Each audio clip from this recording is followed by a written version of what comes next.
Je m'adresse à vous, aujourd'hui, pour examiner la situation réelle en France. Mais aussi pour vous aider à faire le point avec votre propre conscience. La vérité vous rendra libre. Je suis simplement soucieux de trouver une solution pérenne à la crise que traverse notre pays. Et précise que je n'ai ni animosité, ni rancœur, contre qui ou quoi que ce soit. Vous, CRS, gendarmes, militaires et policiers, faites votre devoir consciencieusement pour la plupart d'entre vous. Vous vous êtes engagés en ayant d'abord la volonté de défendre notre pays. Ou d'en préserver la paix et la justice. J'ai aussi servi la France pendant près de 30 ans, je sais de quoi je parle. Vous, comme moi, comme la plupart d'entre nous sont des fils et des filles de France. Nos pieds, nos racines, nos valeurs sont ancrées dans notre sol, enracinées dans notre histoire. Or, les circonstances qui ne sont ni de votre fait, ni du reste de la population ont plongé la France dans une situation chaotique proche de l'anarchie et de l'émeute. Je ne reviendrai pas sur les faits des derniers mois, vous les connaissez aussi bien que moi. Même en travestissant en permanence la vérité, en la calomniant, en la manipulant, les médias ne font qu'accentuer le fossé qui se creuse entre un État totalitaire et le reste de la population. Là encore vous êtes bien placé pour le savoir. Je sais aussi combien vous êtes tributaire de votre fonction, de votre salaire. Je mesure les craintes que vous avez chaque mois, de ne pouvoir honorer vos engagements. Mais sachez que nous en sommes tous là, les plus jeunes, les plus vieux, les actifs et les retraités. Je sais aussi que vous êtes confrontés à une hiérarchie lâche, carriériste, et servile. Je sais que très souvent vous êtes en désaccord avec les décisions qui sont prises, ou avec les ordres qu'on vous donne. J'en ai aussi souffert maintes et maintes fois durant ma carrière. Mais vous obéissez encore à des ordres injustes, et parfois même illégaux, parce que vous avez donné votre parole, de servir la France, en vous engageant. Or, ce n'est plus la France que vous servez aujourd'hui. C'est une dictature. Une dictature qui s'est insinuée en France depuis 40 ans, par le jeu des magouilles politiques. De la compromission, de la corruption et de la traîtrise. La France, notre France, n'est plus maître chez elle, elle est totalement inféodée, à des puissances étrangères. Cela aussi vous l'avez bien constaté par vous-même. Vous avez prêté serment de servir la France. Mais vous n'avez pas prêté serment de servir une dictature. Cette trahison vous délie de vos engagements moraux. Il y reste une seule composante essentielle, la population, qui elle n'a rien à voir avec ces forfaitures. Même si elle s'est toujours laissée berner par l'hypocrisie d'une démocratie. Qui n'est plus qu'une illusion, rien de plus qu'une apparence. Vous avez, ou aurez tous des enfants, et vous êtes, et serez, soucieux de leur avenir et de leur bonheur.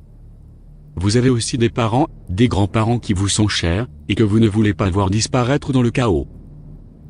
Vous avez encore tous des ancêtres qui combattirent pour notre pays, qui ont souffert ou qui ont laissé leur vie. Par respect pour eux, pour leurs sacrifices, pour leur lutte, pour leurs œuvres, pour tous ceux qui ont lutté pour notre liberté, posons-nous les bonnes questions. Peut-on ignorer les légitimes revendications d'une population qui souffre? Peut-on ignorer un endettement abyssal qui nous lie, pieds et poings aux puissances apatrides de l'argent, un endettement qui ruine notre pays et l'avenir de nos enfants? Peut-on ignorer que dans nos campagnes des pauvres gens vivent avec moins de 400 €, soit à peine un tiers du SMIC? Peut-on ignorer le profond mépris des dirigeants face à la population? Peut-on ignorer la dépravation des mœurs, qui s'attaque à présent à nos enfants? Peut-on ignorer la devise de Charlemagne qui disait « La France est blanche et chrétienne » Ceci soit dit avec tout le respect dû à nos compatriotes d'outre-mer. Peut-on ignorer l'invasion barbare que l'on nous impose? Peut-on ignorer qu'enfin, c'est la France qu'on cherche à détruire? Doit-on poursuivre dans cette voie, au risque certain de plonger le pays dans la guerre civile?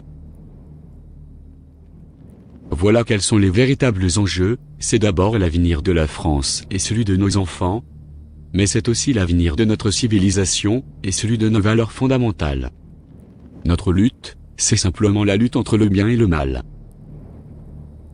À présent que vous avez fait le point avec vous-même, avec votre conscience, vous allez devoir faire un choix terrible et lourd de conséquences. Rien n'est jamais simple ni facile dans la vie. Par le passé, d'autres ont été confrontés aux mêmes dilemmes, aux mêmes terribles épreuves. Mais c'est à ce prix que la France a toujours su se redresser dans l'adversité. Pour sauver la France, Jeanne d'Arc reste sans aucun doute le meilleur exemple historique de courage et d'abnégation. Elle paya son œuvre au prix de sa vie. Nous sommes tous là en ce moment, en train de vivre, en train de tourner une page de notre histoire.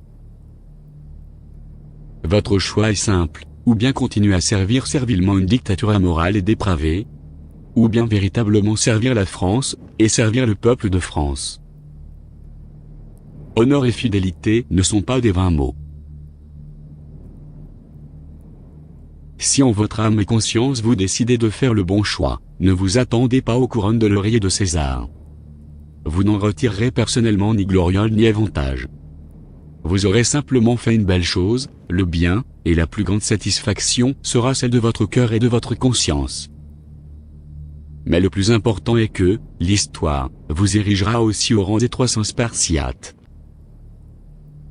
Il vous suffira simplement de relever vos visières, de baisser votre bouclier et de vous rapprocher pacifiquement des gilets jaunes.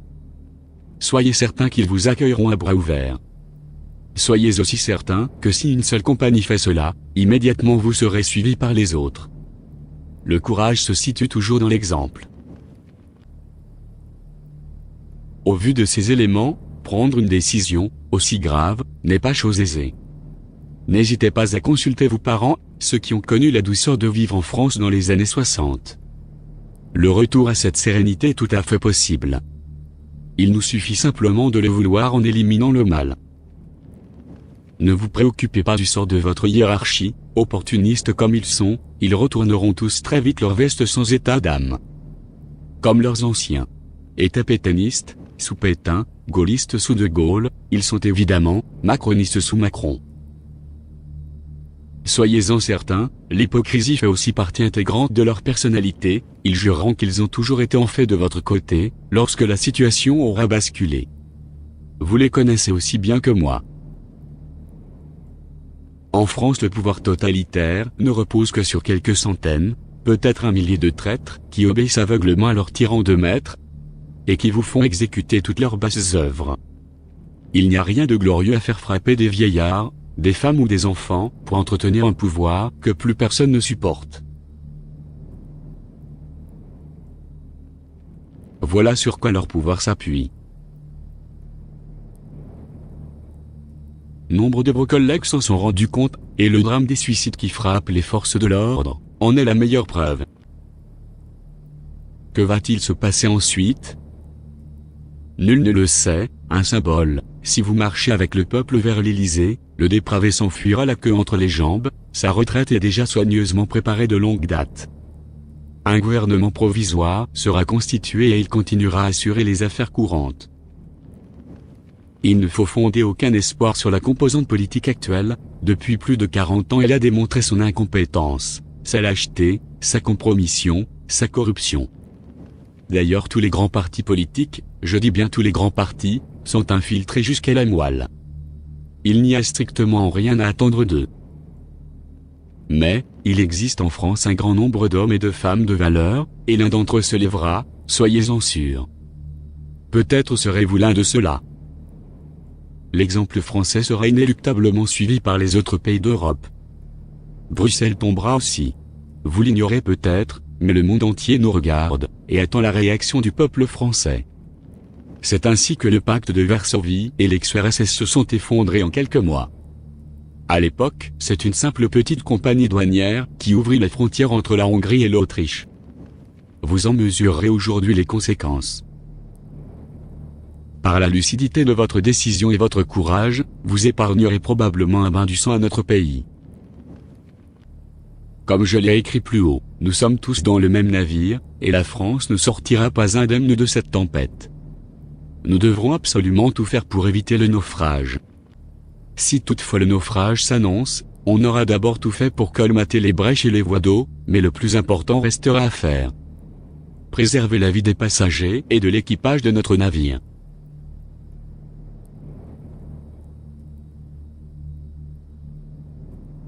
Chacun doit pouvoir réfléchir et réagir en son âme et conscience. Seule la vérité nous rendra libres.